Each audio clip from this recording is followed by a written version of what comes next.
प्रिय विद्यार्थी मित्रांनो, मी दीपाली कुलकर्णी देशमुख माझ्या विंग्स ऑफ फिजिक्स या चॅनलमध्ये आपलं सगळ्यांचं मनपूर्वक स्वागत करते। तर आपली स्टेट बोर्डच्या परीक्षेसाठी टार्गेट सिरीज सुरू आहे आणि त्याच्यामध्ये आपण सगळे डिफरन्सेस बघतो आहोत। त्याचाच चौथा भाग मी अपलोड करते आहे। आपण पहिल्या 3 भागांमध्ये 6 चॅप्टर पर्यंतचे सगळे डिफरन्स पाहिले आणि आज आपण पुढच्या चॅप्टरचे डिफरन्स पाहणार आहे। आजचा चॅप्टर आहे बघा पहिल्यांदा chapter number 7 that is wave optics आणि त्याच्यामध्ये आपण पहिला फरक बघतो आहोत primary source and secondary source. याच्यावर तुम्हाला 1 मार्काचा प्रश्न सुद्धा येऊ शकतो की define primary source, define secondary source किंवा dash dash is a primary source, dash dash is a secondary source. तर असा प्रश्न तुम्हाला येऊ शकतो। तर वेळ न घालवता बघूयात आपण डिफरन्स काय आहे तो।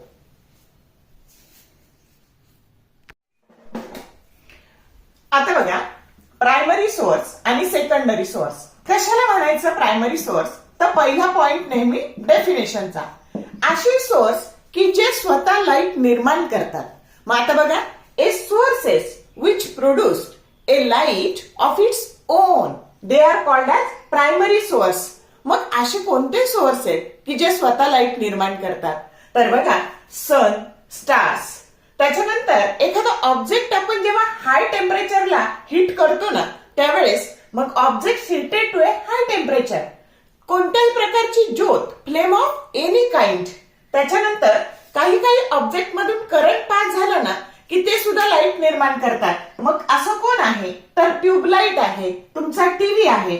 त्याच्यानंतर केमिकल रिएक्शनमुळे किंवा न्यूक्लिअर रिएक्शनमुळे जे सोर्स तयार होतात ते सुद्धा प्रायमरी सोर्स असतात। मग कोण कोण? फायर क्रॅकर्स, फटाकडे, यांच्यामध्ये केमिकल रिएक्शन होते आणि ते लाईट निर्माण करतात। मग फायर क्रॅकर्स आणि न्यूक्लिअर एनर्जी रिएक्टर्स हे सुद्धा न्यूक्लिअर रिएक्शनमुळे लाईट निर्माण करतात आणि त्याच्यामुळे ह्या सगळ्या सोर्सेसला काय म्हणायचं? त्याला म्हणायचं प्रायमरी सोर्स। आता सेकंडरी सोर्स कशाला म्हणायचं? Secondary source a source which cannot produce light bye its own, ते स्वतः लाईट प्रोड्यूस करत शकत नाहीत, ते कुणाकडून तरी लाईट घेतात, त्यांच्यावर लाईट पडला की ते त्याला एकतर रिफ्लेक्ट तरी करतात नाहीतर ते स्कॅटर तरी करतात आणि म्हणून अशा सोर्सला काय म्हणायचं? तर त्याला म्हणायचं सेकंडरी सोर्स। आलं लक्षात? मग आता बघा असं कोण कोण आहे सेकंडरी सोर्स? तर मून हा चंद्र, प्लॅनेट सगळे ग्रह, बघा इकडे स्टार आहेत आणि इकडे प्लॅनेट्स आहेत, हे लक्षात घ्या। चंद्र हा सुद्धा काय आहे? तर हा उपग्रह आहे। तर त्याच्यामुळे मून, प्लॅनेट्स, त्याच्यानंतर सम ऑब्जेक्ट्स लाईक ह्युमन, आपण पण सेकंडरी सोर्स आहे। आपल्यावर लाईट पडला की तो रिफ्लेक्ट होतो म्हणून ह्युमन बॉडी, त्याच्यानंतर अॅनिमल्स, प्राण्यांवर पण जर लाईट पडला तर तो रिफ्लेक्ट होतो आणि प्लांट्स, तर प्लांट्सवर जर लाईट पडला तरी तो रिफ्लेक्ट होतो। तर या पद्धतीने आपल्याला प्रायमरी सोर्स आणि सेकंडरी सोर्स याच्यामधला फरक बघता येतो। समजलं का? डेफिनेशन आली, डेफिनेशन लिहा, त्याच्यानंतर dash dash is primary source, dash dash is secondary source आलं तर तसं लिहा, म्हणजे आपण जे डिफरन्स करतो ते आपल्याला विविध प्रकारे उत्तरांमध्ये वापरता आले पाहिजे। समजलं का? आता पुढचा फरक बघायचा आहे बघा आपल्याला, इंटरफरन्स आणि डिफ्रॅक्शन। मग आता इंटरफरन्स, आता आपल्याकडे असे 2 सोर्स आहेत, कोहेरंट सोर्स S1 आणि S2। मग आता बघा ही स्क्रीन आहे आणि समजा या ठिकाणी ही लाईट वेव्ह, आता आपण थोडी ऍडजस्टमेंट करू, असं परपेंडिक्युलर बायसेक्टर इथून टाकू आणि ही वेव्ह इथे या पॉइंटला अशी गेली आणि इथे अशी गेली।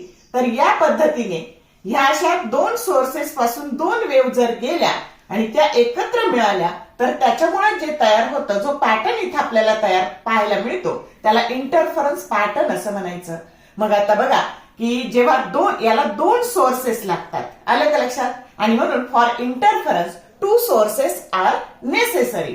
इथं मात्र काय आहे?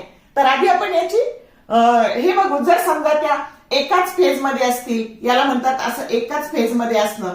आता समजा ही पहिली वेव्ह आणि ही दुसरी वेव्ह ह्या एकाच फेज मध्ये असतील, त्या कधी कधी एकाच फेज मध्ये असू शकतात, त्या एकाच वेळी इथून दोन्ही इथून सुरू झाल्या तर, किंवा परत दोन्ही इथून सुरू झाल्या तर, किंवा परत दोन्ही इथूनच सुरू झाल्या तर, अशा तर त्याला सेम फेज मध्ये असणं असं म्हणतात. मग त्या जेव्हा सेम फेज मध्ये असतील तेव्हा कन्स्ट्रक्टिव्ह इंटरफरन्स पाहायला मिळतो. आणि त्या जर अपोजिट फेज मध्ये असतील, म्हणजे पहिली इथून सुरू झाली आणि दुसरी इथून सुरू झाली, तर त्याला डिस्ट्रक्टिव्ह इंटरफरन्स म्हणायचं. कळलं का? आणि म्हणून तर इंटरफरन्स म्हणजे काय, तर when to sources produces two waves and they interfere with each other at that due to that a interference pattern produced on the screen. समजलं का? तर याला इंटरफरन्स असं म्हणायचं. मग आता बघा, जर समजा इथे हा असा लाईट आला आणि इथे तुमच्याकडे असा एक चौकोनी पुठ्ठा आहे आणि याच्यावर हा जर पडला तर तो असा बेंड होतो, कॉर्नरला काय होतो, तो बेंड होतो. आणि मग आपल्याला असा ह्या पद्धतीचा पॅटर्न पाहायला मिळतो की हा सेंट्रल मॅक्सिमा, त्याच्यानंतर मग अशी इंटेन्सिटी कमी कमी होत जाते. तर या पद्धतीने, म्हणजे सगळ्यात महत्वाचं, डिफ्रॅक्शनला एकच सोर्स लागतो. इथं दोन सोर्स लागतात, याला एकच सोर्स लागतो. आणि म्हणून bending of light around the obstacle that is called as diffraction. म्हणजे जेव्हा एखादा लाईटच्या मार्गात अडथळा येतो तेव्हा तो त्याला बेंड होऊन पुढे जातो आणि त्यालाच म्हणायचं डिफ्रॅक्शन. आणि त्याला एकच सोर्स असला तरी चालतो. मग आता बघा, हा जो पॅटर्न आहे ना, इथे तयार होणारा हा जो पॅटर्न आहे ना, तर याच्यामध्ये असे equal bright band, dark band. आता इथं असं जर समजा ह्या दोन्ही इथं मिळाल्या असत्या तर ह्या सेंट्रल ब्राईट बँड. तर आता बघा, हा ब्राईट बँड, हा डार्क बँड, हा ब्राईट बँड, डार्क बँड, या सगळ्यांची विड्थ ही सारखीच असते. आलं का लक्षात? मग all bright and dark band they have equal width. इथं मात्र तसं नसतं. हा जो सेंट्रल आहे ना, याची विड्थ खूप मोठी असते. त्याच्यानंतर फर्स्ट मिनिमाची त्याच्यापेक्षा कमी, आणखी कमी. म्हणजे इथं विड्थ काय होत जाती, तर या पद्धतीने विड्थ आहे ना ही डिक्रीज होत जाते. आलं का लक्षात? म्हणजे all bands they are not of equal width. समजलं? त्याच्यानंतर तिसरा पॉइंट तुम्ही लिहू शकता की ही जी काही मिनिमम इंटेन्सिटी आहे, ही मिनिमम इंटेन्सिटी 0 असते. Minimum intensity is 0. आणि इकडे minimum intensity is not 0. Minimum intensity is not 0. समजलं का? त्याच्यानंतर हे ज्या लाईट वेव्ह आहे ह्या travel in a straight line, त्या सरळ जातात. इथं मात्र त्या स्ट्रेट लाईन जात नाहीत, त्या बेंड होतात. तर या पद्धतीने आपल्याला इंटरफरन्स आणि डिफ्रॅक्शन हा फरक सांगता येतो. डेफिनेशन आली तर डेफिनेशन लिहा, डिफरन्स आला तर डिफरन्स लिहा. समजला का? आता जर तुम्हाला परीक्षेत लिहायचं ना, तर ह्या पद्धतीचा डिफरन्स तुम्ही तुमच्या वहीत असा व्यवस्थित लिहून काढा. दिसतोय का?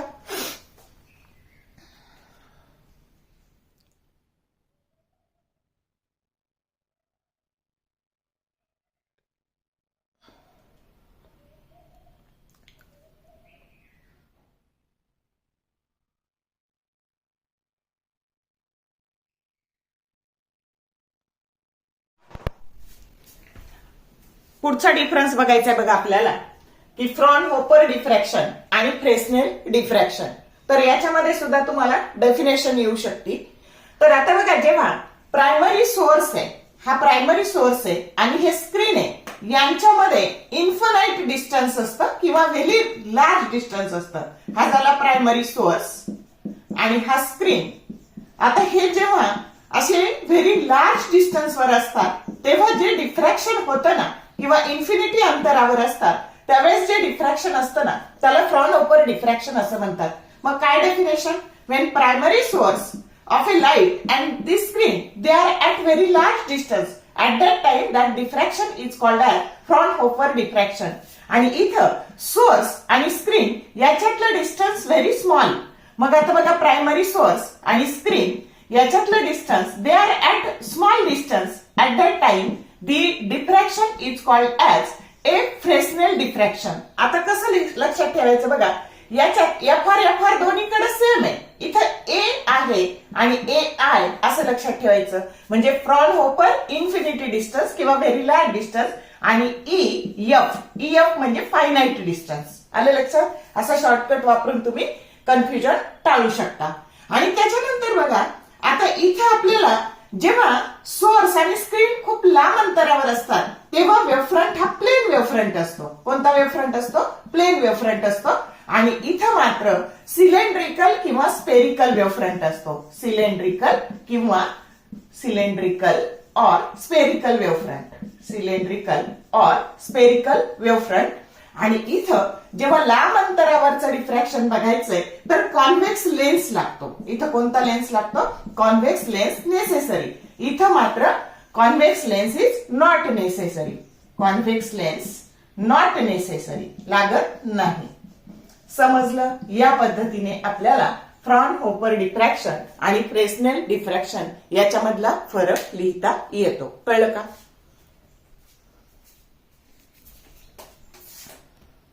आता हा फरक जर तुम्हाला वहीमध्ये लिहून काढायचा असेल तर या पद्धतीने लिहून काढता येईल. तर घ्या लिहून व्यवस्थित.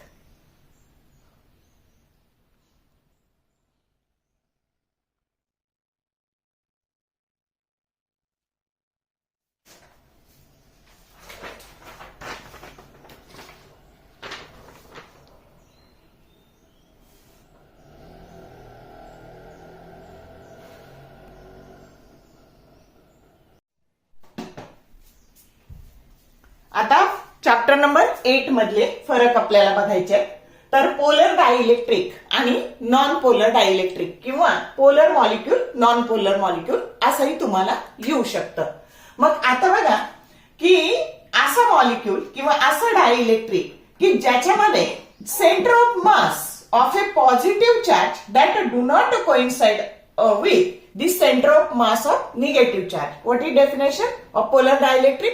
A dielectric in which center of mass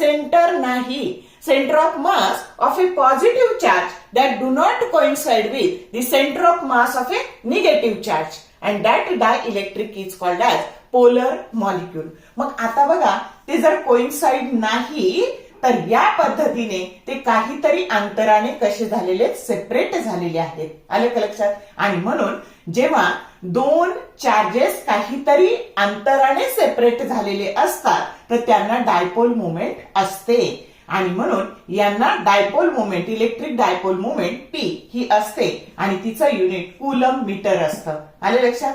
कारण आपण असं पाहिलं बघा की असा जर डायपोल असेल तर कोणता तरी एक charge, positive charge, negative charge, हे समजा हा प्लस क्यू असेल, हा मायनस क्यू असेल, त्यांच्यामधलं अंतर हे 2L असतं. टोटल अंतर हे 2L असतं. आणि म्हणून पी कसं काढतात? तर dipole moment P that is equal to कुठल्या तरी एका चार्जचं मॅग्निट्यूड गुणिले त्यातलं अंतर. आणि म्हणून ही वेक्टर क्वांटिटी असते. चार्जचं युनिट कूलम, अंतराचं युनिट मीटर, आणि म्हणून डायपोल मुवमेंटचं युनिट काय असतं? कूलम इंटू मीटर असतं. मग आता इथं बघा याची डेफिनेशन. मग आता इथं बघा काय? तर a non-polar dielectric is a dielectric in which center of mass of a positive charge that coincide with center of mass of a negative charge. म्हणजे पॉझिटिव्ह चार्जचं सेंटर ऑफ मास आणि निगेटिव्ह चार्जचं सेंटर ऑफ मास बरोबर एकावर एक असतं. म्हणून हे एकच काढायचं की याच्या मागे निगेटिव्ह आहे, एकच दिसतं समोरून पाहिलं तर. आणि म्हणून मग परत एकदा डेफिनेशन सांगते बघा. Non polar dielectric is a dielectric in which centre of mass of A positive charge that coincide with the center of mass of negative charge, and that dielectric is called as non-polar dielectric. तुम्हाला नुसतं explain म्हणून सुद्धा येऊ शकतं. Explain polar dielectric, non polar dielectric. मग आता दुसरा फरक तुम्ही सांगू शकता की it is asymmetric in shape and it is symmetric in shape. त्याच्यानंतर यांना डायपोल मुवमेंट असते. मग किती डायपोल मुवमेंट असते? तर पोलर डायइलेक्ट्रिकला 10⁻³ कूलम मीटर इतकी डायपोल मुवमेंट असते. आणि याची डायपोल मुवमेंट ही 0 असते. P that is equal to 0. कारण सेपरेटच झालेली नाही ना. पॉझिटिव्ह निगेटिव्ह चार्ज काहीतरी अंतराने जेव्हा सेपरेट होतात तेव्हा डायपोल मुवमेंट असते.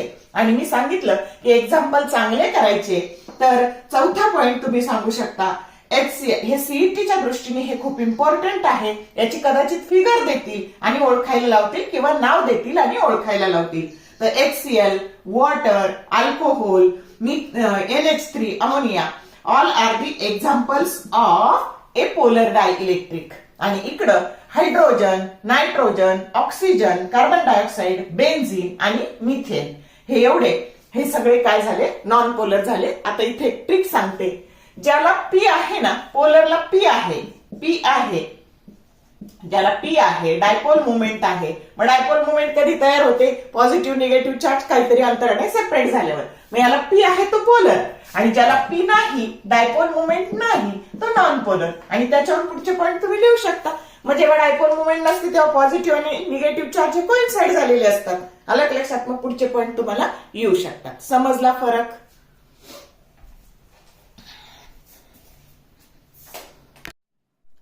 हा फरक लिहून घ्यायचा असेल तर या पद्धतीने तुम्ही लिहून घ्या तुमच्या वहीत.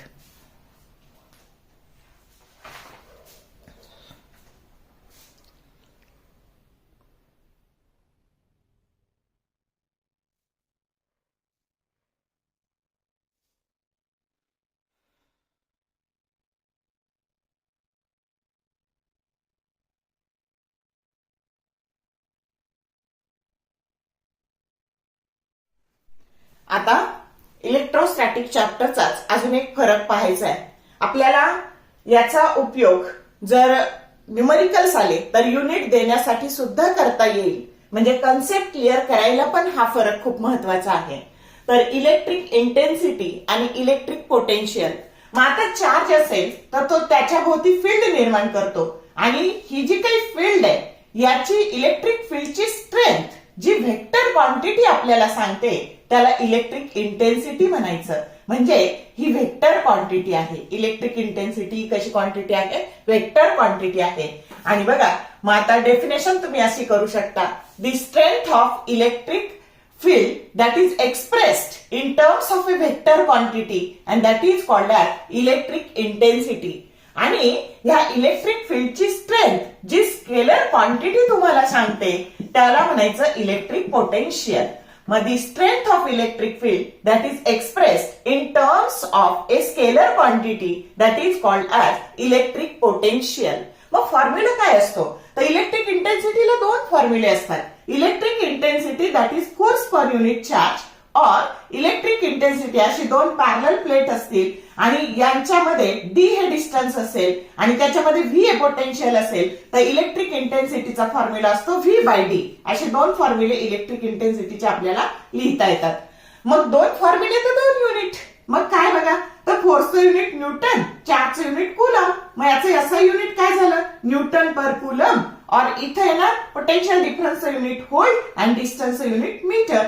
मग newton per coulomb or volt per metre that is the SI unit of electric intensity. मग आता पोटेन्शियल, इलेक्ट्रिक पोटेन्शियलचा फॉर्म्युला असतो की work done per unit charge. हे वर्क डन तिथं पोटेन्शियल एनर्जीच्या स्वरूपात साठवलं जातं आणि म्हणून electric potential that is equal to potential energy per unit charge. समजलं का?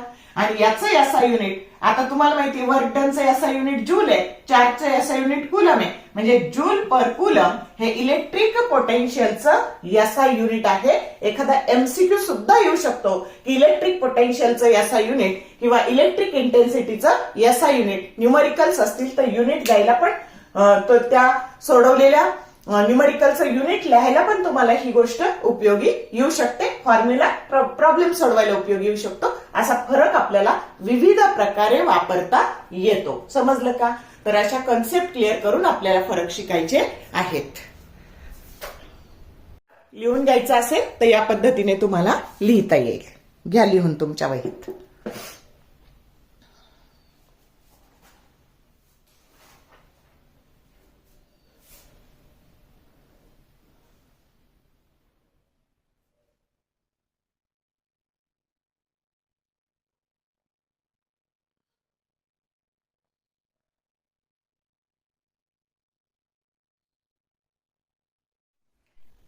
आता पुढचा फरक बघायचा आहे. बघा, याच्यावर 2 मार्काचं डेरिव्हेशन पण येऊ शकतं. मग आता काय बघा, तर सेरीज कॉम्बिनेशन ऑफ कपॅसिटर आणि पॅरलल कॉम्बिनेशन ऑफ कपॅसिटर. मग सेरीज आपण एका पुढे एक असे जोडले ना, मग त्याला एंड टू एंड 3 कपॅसिटर्स किंवा number of capacitors are connected between end to end. याच्या एंडला दुसरा, याच्या एंडला दुसरा, म्हणजे आणि त्याच्या अक्रॉस सेल किंवा बॅटरी जोडायची आणि याला ग्राउंड करायचं, तर अशा कॉम्बिनेशनला काय म्हणायचं? Series combination. When number of capacitors are connected from end to end and a cell or battery is connected across it, that combination is called as series combination of capacitor. आणि जेव्हा ते between two common points, बघा ह्या दोन common point मध्ये एका खाली एक ते असे जोडले, याला म्हणायचं parallel combination of capacitor. When number of capacitors are connected between two ends, बघा एका खाली एक आणि अशा दोन टोकांमध्ये जोडले, and a cell or battery is connected across it, इथे ग्राउंड करायला विसरायचं नाही. तर अशा कॉम्बिनेशनला काय म्हणायचं? त्याला पॅरलल कॉम्बिनेशन असं म्हणायचं. मग आता दुसरा फरक, मग पहिलं लिहिलं डेफिनेशन, तर दुसरं लिहायचं की त्याने कपॅसिटी जर सर्किटमध्ये डिक्रीज करायची असेल, ह्या कॉम्बिनेशनमुळे कपॅसिटी सर्किटची काय होते? तर ती डिक्रीज होते, तर त्यावेळेस त्याला सेरीज मध्ये जोडायचं. सर्किटमध्ये कपॅसिटी जर कमी करायची असेल तर नंबर ऑफ कपॅसिटर सेरीज मध्ये जोडायचे, आणि जर तुम्हाला एखाद्या सर्किटची कपॅसिटी इन्क्रीज करायची असेल तर त्याला पॅरलल मध्ये जोडायचं. Capacity increases. आता याच्यात काय असतं, तर चार्ज हा ह्या कॉम्बिनेशन मध्ये चार्ज हा सेम असतो. बघा सगळ्या ठिकाणी चार्ज कपॅसिटरच्या मधून सेम करंट जातो. Charge is same but potential difference is different across different capacity. समजलं? आणि मग त्याच्याहून डेरिवेशन मिळवता येतं की जर समजा व्ही बरोबर हे टोटल पोटेन्शियल डिफरन्स हा 10 असला, तर याच्या अक्रॉस 3 व्होल्ट, याच्या 2 व्होल्ट, याच्या अक्रॉस 5 व्होल्ट, त्याच्या कपॅसिटीनुसार, आणि म्हणून V that is equal to V1 plus V2 plus V3. 3 जोडलेत म्हणून 3 इंच. मग आता पोटेन्शियल काय असतं, तर capacity that is equal to charge into potential Q by V, आणि हा तुमचा कपॅसिटीचा फॉर्म्युला असतो. त्याच्यावर V बरोबर काय झालं, तर V बरोबर Q बाय C झालं. समजलं का? मग इथं V बरोबर Q बाय C, याची इक्विव्हॅलंट कपॅसिटी सेरीजची आहे म्हणून CS. मग तसं V1 च्या अक्रॉस काय झालं, तर Q बाय C1 याची कपॅसिटी आणि त्याच्या अक्रॉस असलेलं व्होल्टेज, याचं काय झालं Q बाय C2, याचं काय झालं Q बाय C3. Q काय झाले, कॅन्सल झाले, आणि 1 upon CS plus that is equal to 1 upon C1 plus 1 upon C2 plus 1 upon C3. आणि जर n नंबरचे कपॅसिटर्स असतील तर that is equal to dash dash dash up to 1 upon Cn for n number of capacitor. समजलं? आणि इकडे काय होतं, तर इथं आता हा करंट आला, हा 3 ब्रँच मध्ये विभागला गेला, म्हणजे charge is different but potential is same, आणि म्हणून हे Q बरोबर हा आलेला जो काही करंट आहे तर तो Q that is equal to Q1 plus Q2 plus Q3. म्हणजे इकडं पोटेन्शियल विभागलं जातं, करंट सेम राहतो, इकडं पोटेन्शियल सेम राहतं, करंट विभागला जातो. Current that is nothing but rate of flow of charge, आणि म्हणून या फॉर्म्युल्यानुसार Q बरोबर काय झालं CB, मग Q बरोबर CP इंटू V, याची इक्विव्हॅलंट कपॅसिटी पॅरलल आहे म्हणून CP, आणि मग Q1 बरोबर काय झालं C1 इंटू V, Q2 बरोबर काय झालं C2 इंटू V, Q3 बरोबर काय झालं C3 इंटू V, आणि CP बरोबर C1 plus C2 plus C3. 3 capacitor असतील तर, आणि n नंबरचे असतील तर dot dot dot up to Cn. समजलं का? असे कितीही कपॅसिटर तुम्ही सेरीज मध्ये किंवा पॅरलल मध्ये जोडू शकता. समजला का फरक? किती प्रकारे वापरता येईल तुम्हाला 2 मार्काला. जर कपॅसिटर इन सेरीज आणि कपॅसिटर इन पॅरलल असं डेरिवेशन आलं तर ते सुद्धा तुम्ही याच्याहूनच लिहू शकता. अशी छोटे छोटे प्रश्नांची आपली डिफरन्स वरूनच तयारी होऊन जाईल. ओके.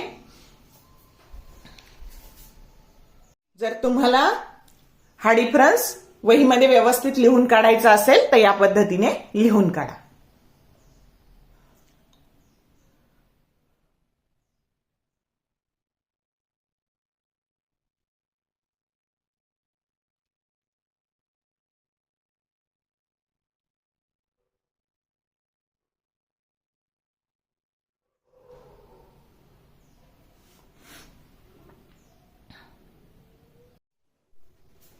तर बघा, आजच्या ह्या 4थ्या भागामध्ये मी वेव्ह ऑप्टिक्स आणि इलेक्ट्रोस्टॅटिक्स या चॅप्टरमध्ये जितके डिफरन्स असतील तेवढे डिफरन्स तुम्हाला एक्सप्लेन केले.